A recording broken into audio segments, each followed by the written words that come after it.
May the 24th. 2 Samuel 4:1 through 6:23. When King Ishbosheth heard about Abner's death at Hebron, he was paralyzed with fear, and his people too were badly frightened. The command of the Israeli troops then fell to two brothers, Baanah and Rechab, who were captains of King Ishbosheth's raiding bands. They were the sons of Rimmon, who was from Beeroth in Benjamin. People from Beeroth are counted as Benjaminites, even though they fled to Gittaim, where they now live. There was a little lame grandson of King Saul's named Mephibosheth, who was the son of Prince Jonathan. He was 5 years old at the time Saul and Jonathan were killed at the Battle of Jezreel. When the news of the outcome of the battle reached the capital, the child's nurse grabbed him and fled. But she fell and dropped him as she was running, and he became lame. Rechab and Baanah arrived at King Ishbosheth's home one noon as he was taking a nap. They walked into the kitchen as though to get a sack of wheat, but then sneaked into his bedroom and murdered him and cut off his head. Taking his head with them, they fled across the desert that night and escaped. They presented the head to David at Hebron. They exclaimed, "Look! Here is the head of Ishbosheth, the son of your enemy Saul, who tried to kill you. Today the Lord has given you revenge upon Saul and upon his entire family." But David replied, I swear by the Lord who saved me from my enemies that when someone told me Saul is dead, thinking he was bringing me good news, I killed him. That is how I rewarded him for his glad tidings. And how much more shall I do to wicked men who kill a good man in his own house and on his bed? Shall I not demand your lives? So David ordered his young men to kill them, and they did. They cut off their hands and feet and hanged their bodies beside the pool in Hebron. And they took Ishbosheth's head and buried it in Abner's tomb in Hebron. Then representatives of all the tribes of Israel came to David at Hebron and gave him their pledge of loyalty. They said, We are your blood brothers. And even when Saul was our king, you were our real leader. The Lord has said that you should be the shepherd and leader of his people. So David made a contract before the Lord with the leaders of Israel there at Hebron, and they crowned him king of Israel. He had already been the king of Judah for 7 years, since the age of 30. He then ruled 33 years in Jerusalem as king of both Israel and Judah. So he reigned for 40 years altogether. David now led his troops to Jerusalem to fight against the Jebusites who lived there. They told him, You'll never come in here. Even the blind and lame could keep you out. For they thought they were safe. But David and his troops defeated them and captured the stronghold of Zion, now called the City of David. When the insulting message from the defenders of the city reached David, he told his troops, Go up through the water tunnel into the city and destroy those lame and blind Jebusites. How I hate them. That is the origin of the saying, even the blind and the lame could conquer you. So David made the stronghold of Zion, also called the City of David, his headquarters. Then, beginning at the old Millo section of the city, he built northward toward the present city center. So David became greater and greater, for the Lord God of heaven was with him. Then King Hiram of Tyre sent cedar lumber, carpenters, and masons to build a palace for David. David now realized why the Lord had made him the king and blessed his kingdom so greatly. It was because God wanted to pour out his kindness on Israel, his chosen people. After moving from Hebron to Jerusalem, David married additional wives and concubines and had many sons and daughters. These are his children who were born at Jerusalem: Shammua, Shobab, Nathan, Solomon, Ibhar, Elishua, Nepheg, Japhiah, Elishama, Eliada, Eliphalet. When the Philistines heard that David had been crowned king of Israel, they tried to capture him. But David was told that they were coming and went into the stronghold. The Philistines arrived and spread out across the valley of Rephaim. Then David asked the Lord, Shall I go out and fight against them? Will you defeat them for me? And the Lord replied, Yes, go ahead, for I will give them to you. So David went out and fought with them at Baal-perazim and defeated them. He exclaimed, The Lord did it. He burst through my enemies like a raging flood. So he named the place Bursting. At that time, David and his troops confiscated many idols which had been abandoned by the Philistines. But the Philistines returned and again spread out across the valley of Rephaim. When David asked the Lord what to do, he replied, Don't make a frontal attack. Go behind them and come out by the balsam trees. When you hear a sound like marching feet in the tops of the balsam trees, attack. For it will signify that the Lord has prepared the way for you and will destroy them. So David did as the Lord had instructed him and destroyed the Philistines all the way from Geba to Gezer. Then David mobilized 30,000 special troops and led them to Baal Judah to bring home the ark of the Lord of heaven enthroned above the cherubim. The ark was placed upon a new cart and taken from the hillside home of Abinadab. It was driven by Abinadab's sons, Uzzah and Ahio. Ahio was walking in front and was followed by David and the other leaders of Israel, who were joyously waving branches of juniper trees and playing every sort of musical instrument before the Lord: lyres, harps, tambourines, castanets, and cymbals. But when they arrived at the threshing floor of Nacon, the oxen stumbled, and Uzzah put out his hand to steady the ark.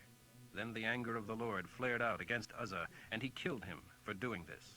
So he died there beside the ark. David was angry at what the Lord had done, and named the spot the place of wrath upon Uzzah, which is still called that to this day. David was now afraid of the Lord and asked, How can I ever bring the ark home? So he decided against taking it into the city of David, but carried it instead to the home of Obed-Edom, who had come from Gath. It remained there for 3 months, and the Lord blessed Obed-Edom and all his household. When David heard this, he brought the ark to the city of David with a great celebration.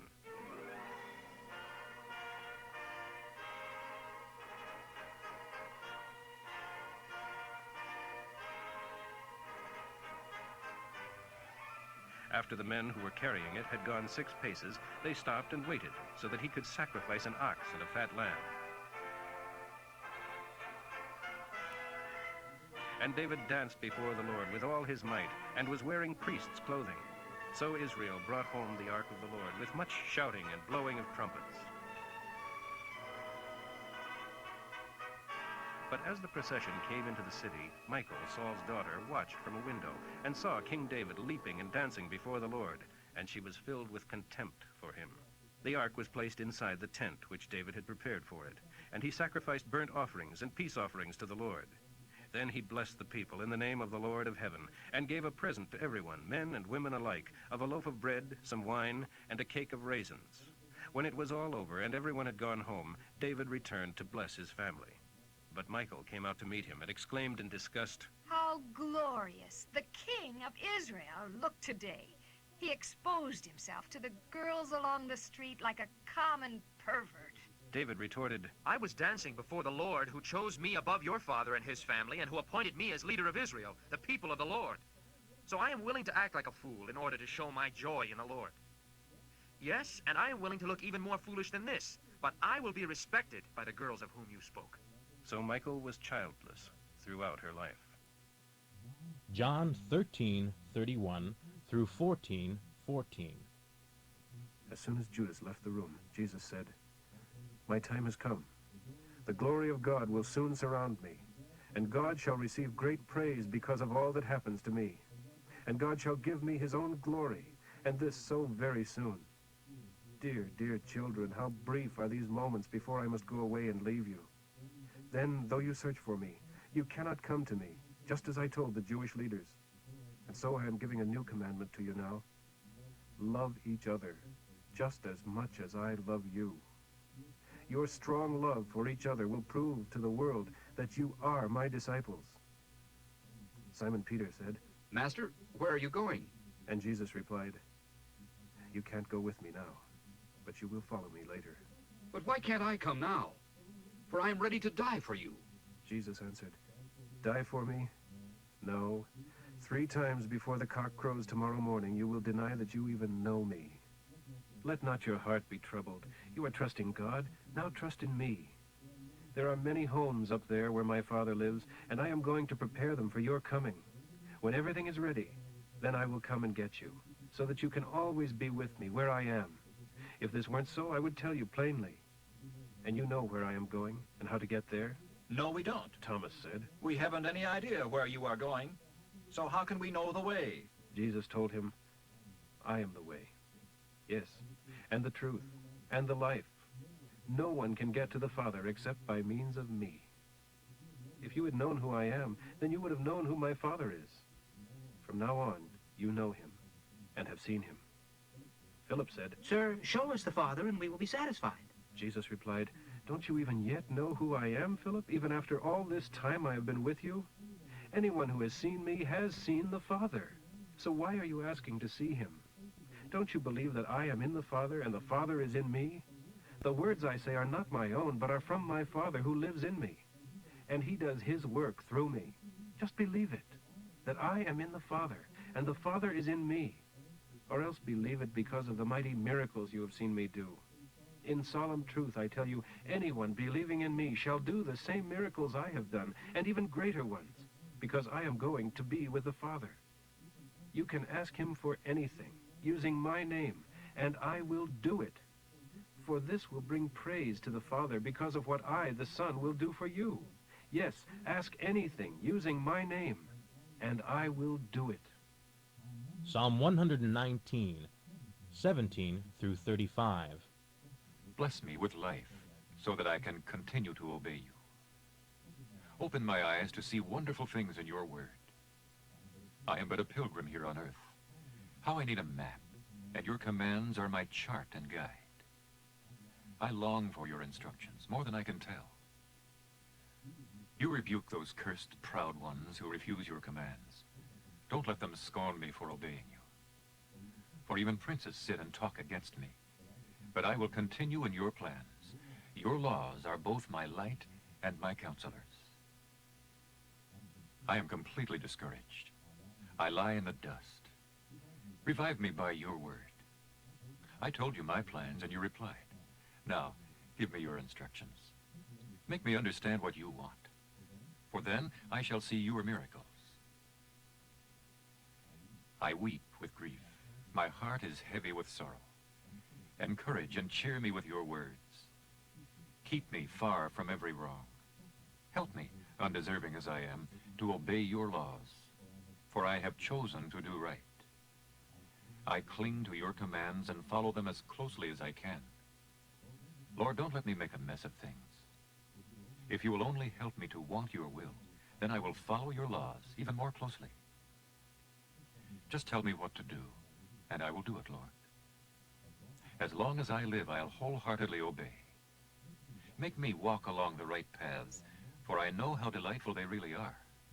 Proverbs for today, 15:31 through 32. If you profit from constructive criticism, you will be elected to the Wise Men's Hall of Fame. But to reject criticism is to harm yourself and your own best interests.